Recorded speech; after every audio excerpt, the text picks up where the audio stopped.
साथियों नमस्कार, मैं सत्यानंद स्वामी और आप देख रहे हैं सत्या एक्सप्रेस। अभी बिहार राज्य में सरकार बनाने की होड़ लगी थी।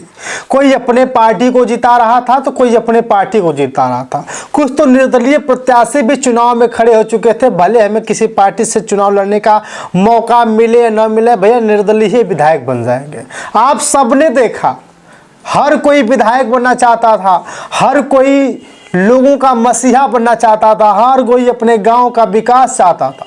लेकिन हर कोई बस एक ही लड़ाई देख रहा था कि भैया भाजपा सरकार में आएगी या आरजेडी सरकार में आएगी, या महागठबंधन या गठबंधन, या बसपा सुप्रीमो बहन कुमारी मायावती जी का जलवा चलेगा। साथियों, बहुत जगह आप लोगों ने देखा, अलग अलग पार्टियों ने दम तो भरा, साथ ही बहुत सारे लोग हेलीकॉप्टर से उड़ने का मौका भी पा गए।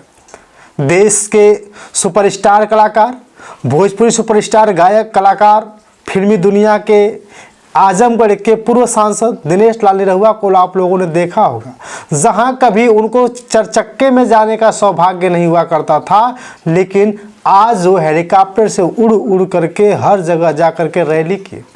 खेसारी लाल यादव भले ही कभी हेलीकॉप्टर में चढ़े हों या ना हो चढ़े हों, लेकिन आरजेडी की सरकार बनाने के लिए उन्हें भी हेलीकॉप्टर पे चढ़ने का मौका मिल गया। लेकिन बहुजन समाज पार्टी की एकमात्र मसीहा, जो बहुजनों की आन बान शान है, बहन कुमारी मायावती जी को बस एक ही हेलीकॉप्टर जो बहुजन समाज पार्टी का उड़ता हुआ दिखाई दिया। लेकिन अगर प्रदेश की बात करूं, बिहार प्रदेश के हर जगहों पे, हर विधानसभा में जाने का आकाश आनंद जी और राम जी गौतम साहब किए, लेकिन उन्हें हेलीकॉप्टर का सहारा नहीं लिया।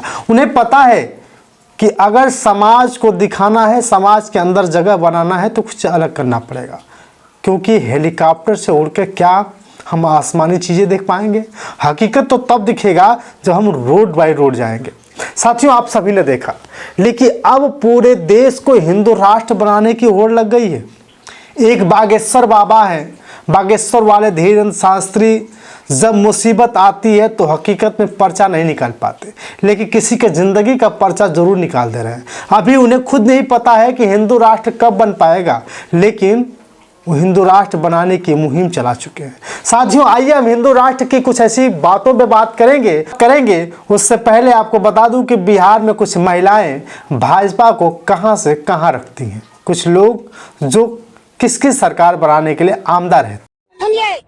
कमल का फूल है हर महिला के चोली में, कमल का फूल है हर महिला के चोली में। ये महिलाएं हैं जो भाजपा को अपना घर मानती हैं। लेकिन क्या भाजपा के आने से पूरे देश में सही माहौल बना रहता है? देश के प्रधानमंत्री महोदय के बारे में चर्चा की जाती है कि जब भी वो देश से बाहर जाते हैं तब भी कोई न कोई अप्रिय घटना घटती है।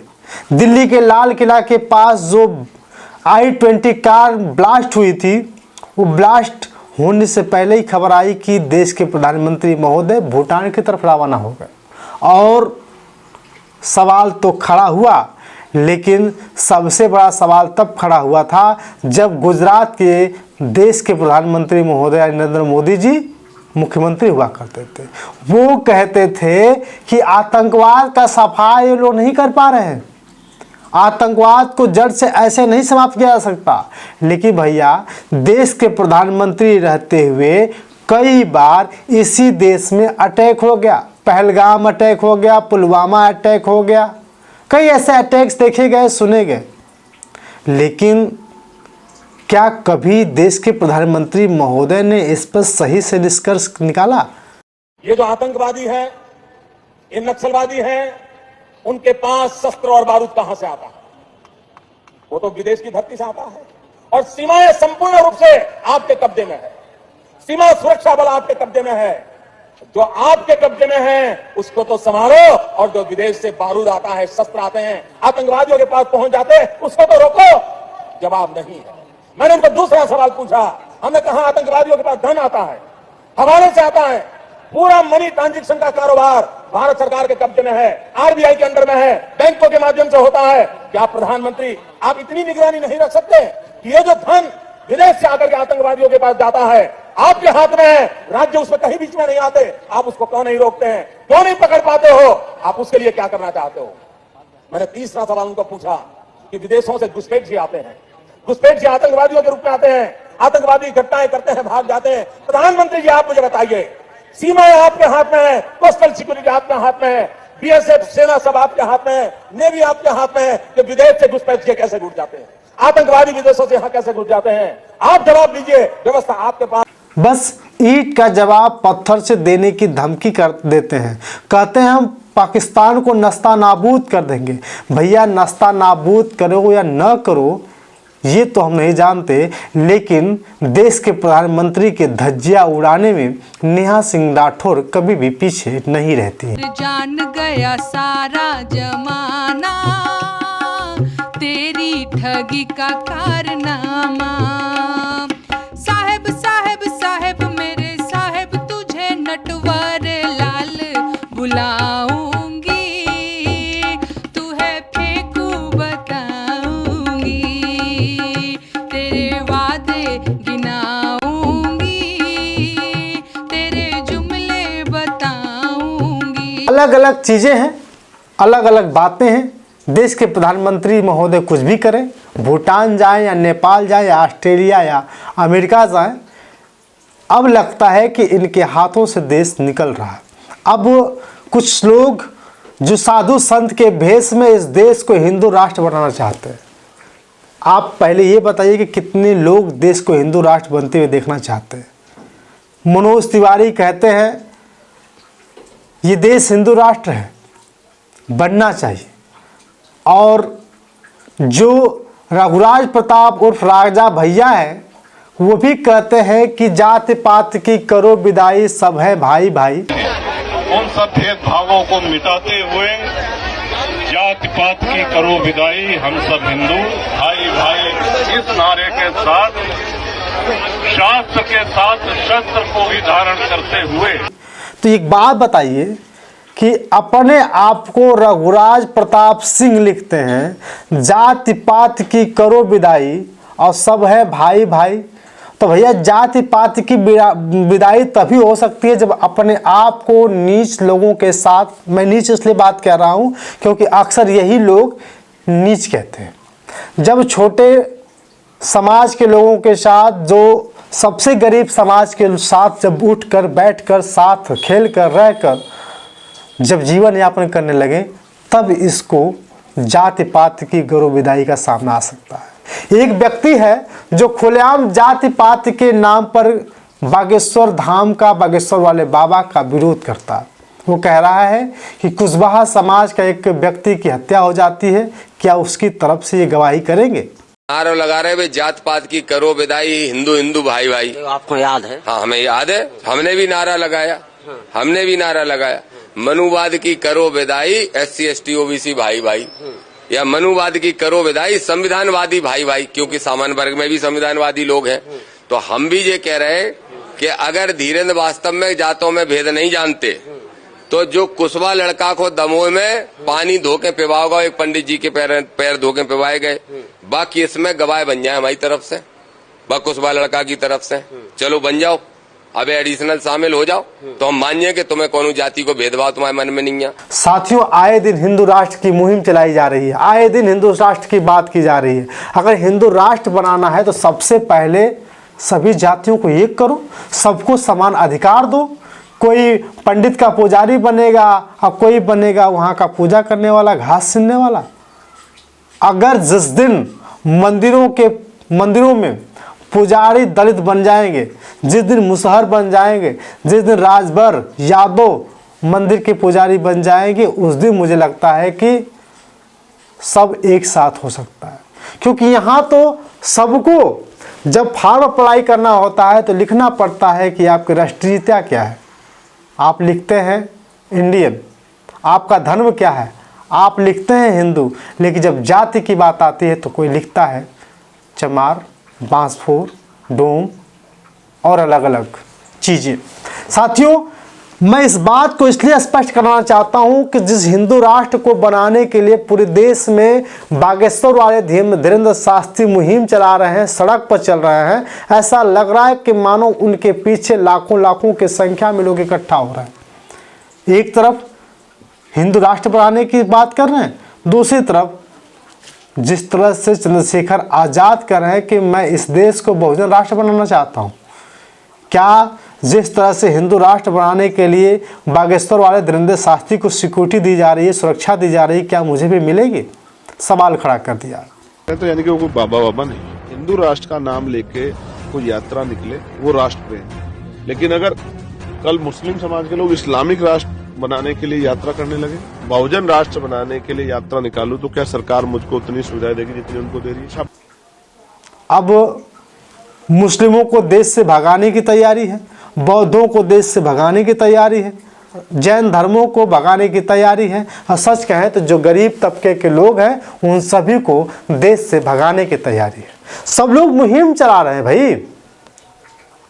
लोग धर्म के ठेके लिए बैठे हैं, लोग धर्म का ठेकेदार बनते जा रहे हैं। कोई कहता है कि धर्म हमारा है, कोई कहता है कि भगवान हमारे हैं। जब बिहार में चुनाव हो रहा था, भोजपुरी के सुपरस्टार खेसारी लाल यादव ने भी धर्म के खिलाफ बात कर दी।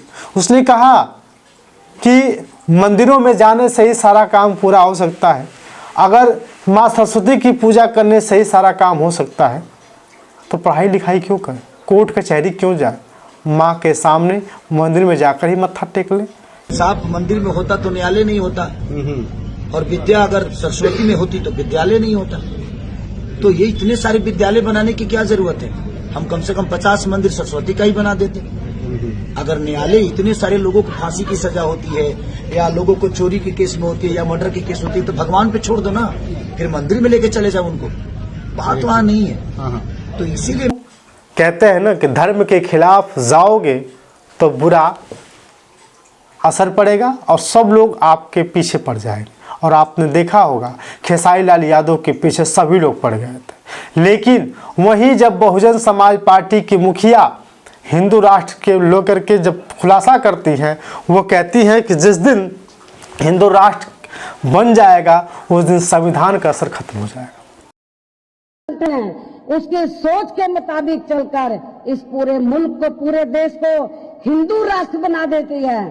तो मैं आप लोगों को, दलित, आदिवासी और अन्य पिछड़े वर्ग के लोगों को ये कहना चाहती हूँ कि फिर आप लोगों का हित तो हिंदू राष्ट्र सरकार के अंदर, जब भारतीय संविधान को बदलने के बाद हिंदू राष्ट्र के आधार पर संविधान बनने पर फिर आप लोगों के हित सुरक्षित नहीं रह सकते। उस दिन संविधान खतरे में पड़ जाएगा और संविधान से जो बात चल रही है, जो काम हो रहा है, वो कभी संविधान से नहीं चल पाएगा और फिर वही होगा कि कोई आपका हल नहीं देख पाएगा।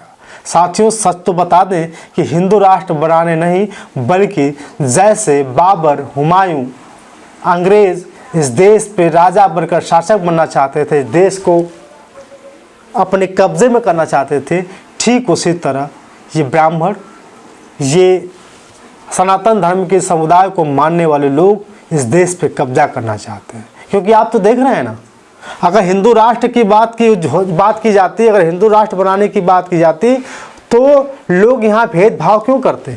क्यों यहाँ SC ST OBC की बात करते? क्यों यहाँ यादव यदुल्ला की बात करते? अगर इस देश में हिंदू राष्ट्र बनाना है, इस देश को हिंदू राष्ट्र बनाना चाहते हैं, तो फिर मुस्लिमों को क्या कहेंगे? मुस्लिम कहाँ जाएंगे जो कई सालों से अपना घर बना कर रखे हैं? तो कुछ लोग कहते हैं कि मुस्लिम अपना रास्ता खुद ढूंढे। चलिए ठीक है, अगर हिंदू राष्ट्र बनाने को लेकर के सभी लोग मुहिम चला रहे हैं, उसी तरह अगर मुसलमान तैयार हो जाए, कहा है कि नहीं मुझे मुस्लिम राष्ट्र बनाना है, उसी तरह बौद्ध भिक्षु तैयार हो जाए, कहें कि नहीं इस देश को बौद्ध राष्ट्र बनाना है, कोई बहुजन राष्ट्र बनाना चाहता हो, अलग अलग राष्ट्र बनाना चाहता हो, तो क्या लड़ाइयाँ नहीं होंगी? सबसे बड़ी खबर आपको बता दूं मेरे प्यारे साथियों, तकलीफ तो तब हुआ जब यही बागेश्वर वाले बाबा से जब मुस्लिमों के मज़ार कह ले या मुस्लिमों के जो मस्जिद है, उस मस्जिद के पास पहुँचे तो उन्होंने जानते हैं क्या कहा? उन्होंने कहा डाबर खाओ और बाबर को भुलाओ। साथियों सोचिए, इन लोगों के बीच में, इन लोगों के दिमाग में कैसे मुस्लिमों के प्रति जहर घुला हुआ है, मुसलमानों के प्रति जहर घुला हुआ है। ये सोच नहीं पाते हैं कि आखिर ये मुसलमान आखिर भाई क्यों नहीं है। लेकिन तकलीफ एक जगह और हो जाती है। जब पहलगाम घटना घटती है, जब पहलगाम में आतंकवादी घुस जाते हैं, जब देश में कार का ब्लास्ट होता है, जब पुलवामा में अटैक होता है, तब सवाल खड़ा होता है कि इतनी सारी सिक्योरिटी देने के बावजूद भी जो देश के रक्षा मंत्री हैं, देश के गृह मंत्री हैं, देश के प्रधानमंत्री हमेशा इस देश को बचाने की बात करता है, फिर भी कहां से आतंकवादी घुस जा रहे हैं। तो भैया हर जगह कहीं न कहीं अपने लोग हैं। अपने लोग का मतलब समझ रहे हैं? इस देश को बर्बाद करने के लिए अपने लोग ही खड़े हो रहे हैं।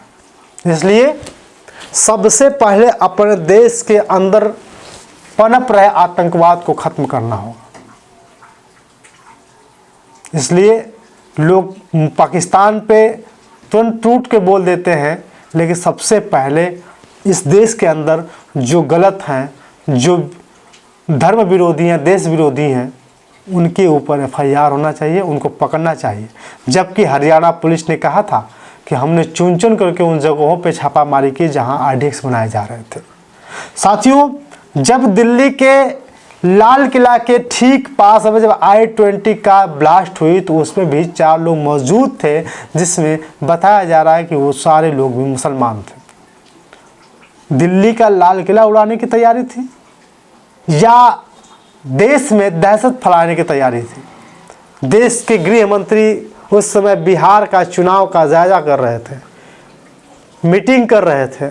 और आपको बता दूं, जब मीटिंग कर रहे थे उसके बाद ये खबर आई और फिर अब कह रहे हैं कि हम जल्द ही मीटिंग करेंगे। सवाल साथियों मीटिंग करने का नहीं है, मीटिंग करने का नहीं है, बल्कि सवाल ये है कि जो पहले ये लोग बड़ी बड़ी बातें बोलते थे कि आतंकवाद को लोग कैसे नहीं जान पा रहे हैं, आतंकवादियों को कैसे नहीं जान पा रहे हैं, दूर रह के भी ध्यान लगाया जा सकता है। तो मगर जो खतरों को दूर से नहीं देखते वो देश को खतरों से नहीं बचा सकते। मुक्त दर्शक बनकर, मुक्त प्रेक्षक बनकर खतरों को देख नहीं रहे।